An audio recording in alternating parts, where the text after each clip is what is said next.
Përgjegjësia e gruas ndaj çështjes së saj. O gratë të nderuara, veçanërisht vajza, të cilat keni një jetë më të gjatë para jush, duhet të shfrytëzoni mundësitë që Allahu ju ka krijuar në këtë botë për zhvillimin e njeriut. Duhet ta njihni këtë mundësi në mënyrë të saktë dhe të kuptoni rrugën që të çon atje.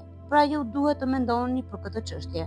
Gjithashtu keni përballë çështjen e luftës për t'u larguar padrejtësive ndaj gruas dhe duhet të njihni mirë mendimet e paraqitura se çfarë është e nevojshme dhe çfarë është e dëmshme.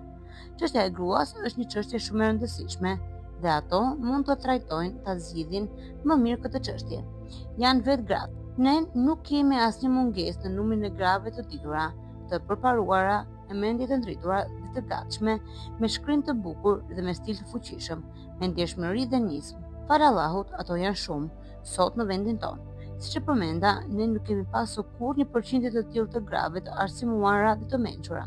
Personalitete të shquara, poete dhe kërkuese shkencore që punojnë dhe studiojnë në fusha të ndryshme. Duhet të shohim udhëzimet hyjnore dhe të heqim dorë nga mësimet materiale. Duhet të ecni përpara me lejen e Allahut.